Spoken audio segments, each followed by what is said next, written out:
are never going to believe the phone call I just got. First of all, let me preface this by saying it is 11:30 and I am just waking up. How dare they start my day like this? I mean, the audacity to call somebody that early in the morning. Is that a tattoo on her neck? That is a... Dare they start my day like this? I mean, the audacity to call somebody that early in the morning with this kind of news. So there I am, curled up in bed with my puppy doggy, and my phone starts ringing. And the only reason I looked is because I thought it might have been my son's school. And the only thing that popped up was the name of my county. So obviously I thought it was my son. So I answer the phone, and it's this really rude woman on the other line talking about, "Hello, ma'am. This is Shonda from Meh County DSS, and I was just calling to update you on your EBT status." And I'm thinking, oh yeah, they're up in my EBT. Let's go. I already get $1,100 for me and my son. What? No. She says, ma'am, we just got your updated pay stubs, and it looks like you no longer qualify for assistance from us. Wait, hold on. So you mean to tell me, because I got up off my butt and got a job that makes $20 an hour, you're no longer going to supply me with food? How am I supposed to survive? Half of that goes in my fridge, and the other half goes in my pocket, and without it, I am not going to be okay. So now, I gotta go pick my son up from school, tell him that we cannot afford to have the spaghetti he wanted for dinner, and then go quit my job. See, I'm tired of y'all trying to tell me that people aren't finding ways to defraud. People aren't trying to manipulate the amount of time that they're working in order to stay within a certain threshold. Because look what she just said is going to be her solution to this whole debacle. I am not gonna be okay. So now, I gotta go pick my son up from school, tell him that we cannot afford to have the spaghetti he wanted for dinner, and then go quit my job. Then go quit my job. And you think they ain't manipulating in order? They basing their life off the stamps, not off of what they can actually do and what they're actually capable of. They're not trying. Listen, if they can't get the free stuff, then we burn in the boats. Everything else is a non-starter. And let's just address the fact that she mentioned that she literally spends half of the food stamps and then puts the other half in her pocket. And I'm glad she basically just told the truth about that, because I knew it had to be that way, because $1,100 on food stamps for one person and their one child, there's no way you're going to convince me that they need $1,100 in order to buy food. There's no way that you're not going to tell me that that's not a surplus. And that's what we see.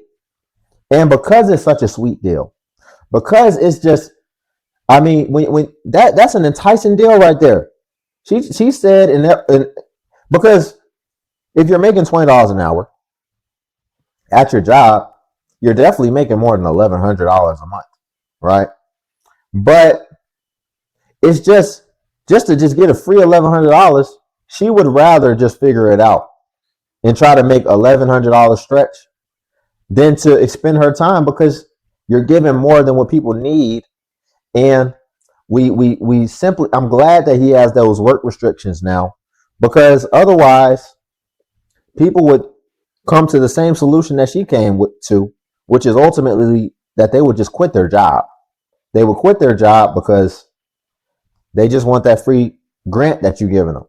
She would rather quit her job and only get $12,000 a year and try to figure out how to make that work than to just try to improve herself and try to move up and grow and fully take care of herself. That's a lot of people's sentiment. Food stamp benefits, you might not be able to buy what other people can buy very soon. So a lot of states, including Nebraska, Iowa, Illinois, many states are starting this new thing where they are restricting what EBT recipients can buy.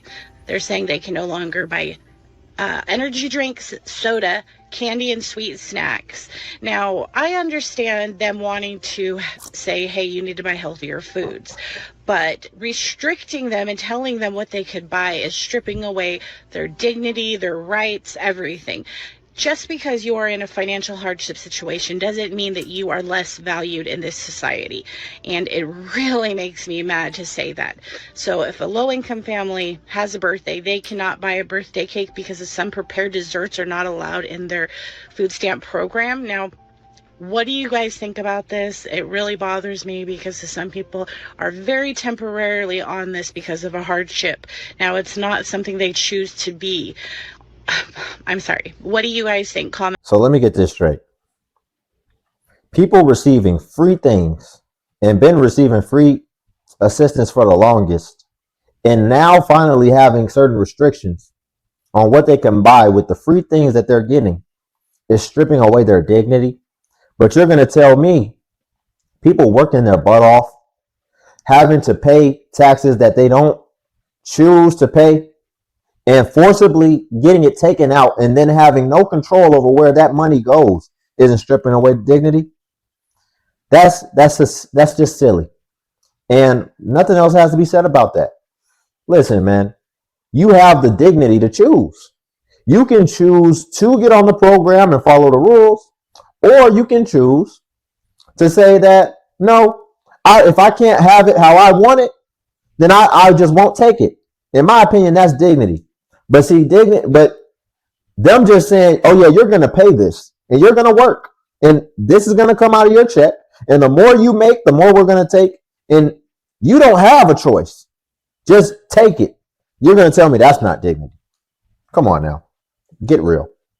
I gotta tell this story about what happened at Dollar General last night. I usually don't say anything when I see stuff like this, but I'm going to say something this time. I also want to start this off by saying, usually I don't judge a book by its cover, but this was a book that you definitely judge by its cover. It was that type of situation, like once you see it, you know exactly what you're seeing. So I go into Dollar General because I had to put cash on my Cash App. That's the only thing I'm doing. So I just have a wad of cash in my hand and my phone. I am second in line. There's 2 people in front of me together. Cart full of groceries, but not healthy groceries. It's like frozen pizzas, puddings, chocolate, all that stuff. And again, I'm not usually one to judge a book by its cover. However, you could tell these people have been doing drugs for a very long time and are currently on them. They were slurring their speech and everything. They look rough because of the drug use. The man looked like he's definitely unalived someone at some point, somehow got away with it. So I'm behind them, and there's more people starting to pile up behind me because of how much stuff they have in their cart, and it is taking so long. Except for 2 items at the bottom that they did not pay for. They definitely stole it. This is when things start to get more interesting though. Since I had nothing in my hand, they look to the person behind me who's got arms full of stuff. They were carrying as much as they could in their arms without having to use a basket. It had like 4 of those 1-liter sodas, all that. So they point to that person behind me and say, hey, we'll buy your food for you with our EBT card if you buy us a pack of cigarettes. I look behind me at this person like, you mean the person behind me? So the older man that was behind me, he's like, you want me to do what now? So I got to hear it again. Make sure I didn't hear it the first time correctly, but I did. They said, we will buy your food with our EBT card if you buy us a pack of cigarettes. Proudly saying this. The older man wasn't quite understanding it at first. The employee kind of wasn't understanding it at first. So for another like at least 2 minutes, they're like, yeah, EBT card, pay for your stuff, buy me cigarettes. I look back behind me with the rest of the line. I'm like, are y'all hearing this conversation right now? They finally get that settled. They have to make separate transactions though. So the one couple buys all of their stuff. It was over $200 worth of groceries. I say groceries just because it was a bunch of unhealthy crackhead food. Then they had to separately pay for the man's food that was behind me originally. Then the man had to buy the cigarettes for them. I'm just still sitting here with my phone and my cash in my hand. I never record people in public, ever. But I wish I would have this time. Theft, and they used their EBT card to purchase tobacco products because that's exactly what it was. They bought someone's food to purchase tobacco. It was frustrating all around because you see these 2 people that are able-bodied, but they're crackheads. Then you see them steal something. Then you see that they're using their EBT card for everything in this cart. And then you see them buy someone food so they can get them cigarettes because they probably don't have an ID. And I got cut in line. I was in that store for over 20 minutes because of that one couple in front of me. And I'm not sure why the employee let all of this happen, but I'm staying out of it. If she wants to risk losing her job over something like that, let her. It's not my problem. Because it wasn't just the buying food for someone with their EBT card for cigarettes. It was also, she's not supposed to sell somebody cigarettes if she knows that it's for somebody else, you know? Even though those people definitely were old enough to be smoking cigarettes, they did not have their ID. And this whole situation happened in front of that employee. She can get fired for that. But I ain't about to report it. I will talk about it though. It's just really annoying to me because I know so many people who got denied food stamps. And then you have the people like these that ruin it for everyone else. Yes, these people probably are struggling and they're unemployed, but it's most likely because of their drug use. There are people who truly need food stamps to get by until they get themselves into a better situation, but these are the type of people that will take advantage of the system. These are the type of people that everyone talks about when they're like, oh, we shouldn't do food stamps, do away with food stamps for everyone. Because they assume that everyone is like that. But I guarantee you that is the minority. Personally, when my little family was on food stamps, we actually ate healthy because we could afford the healthy food. I don't know. I just wanted to talk about that real quick because I thought it. Well, here it's a bigger issue than whether that's the minority or not, because as this other data point is showing right here, is that this is another party who's getting clearly much more food stamps than they need. You're not going to tell me you're not. If you're able to literally trade, if you're able to literally pay $200 of somebody's groceries in exchange for a $5 pack of cigarettes, then you're not going to tell me that you're not at a overwhelming surplus. So that's number one. So that's regardless if most people, which I don't think that you've done the research to know most people aren't taking advantage. But regardless, what we do know is that most people are getting more than what they need. And we're paying for it. And so when you get more than what you need, you have to find a way to repurpose it, right? Because you just don't need it, but you don't want it to go to waste. Now, another thing, she mentioned she doesn't judge a book by its cover. Man, that's cool. That's admirable. But don't let nobody talk you out of your own survival skills. Listen, that's a natural thing. That's a natural thing as human beings. We didn't have to see somebody get bit by a tiger to know that when the first time we came face to face with a tiger, we judged that tiger. We said that motherfucker looks ferocious. It looks hungry, and it's dangerous. I can tell. So don't get your survival skills twisted. Now, lastly, yes, don't put yourself in that situation. You're right. You could talk about it, share it, but also just the fact that what this also shows is another situation of basically somebody defrauding their own benefits. I mean, it's clear.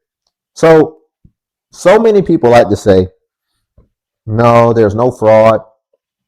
There's, they love to go to the extreme that we're not talking about. But what all these scenarios have shown, the first lady said that she's literally going to quit her job in order to maintain her benefits. And then these people are exchanging food stamps. They're like 200 to 1, right? Or with a ratio of like 200 to 1. You're getting 1 cent off $200 of your food stamp, or $1 off $200 of your food stamps, or $5 off $200 of your food stamps. So it's not even smart. So, yeah, I mean, clearly things need to be regulated a bit more, needs to be tracked a bit more. And like I always say, I just feel like we need to take more personal responsibility, as opposed to relying so heavily on these benefits and almost becoming coddled by the benefits to where it's like we would give up a perfectly good job just to not work. Is this what we're coming to? But if you guys could do me a favor and like the video, it helps more than you know. It really does. And then if you could also hype the video, if you have any hypes left, that I greatly appreciate that as well. The hyping feature on YouTube is a new feature that helps smaller content creators, and basically it pushes us the same way that it pushes the larger content creators.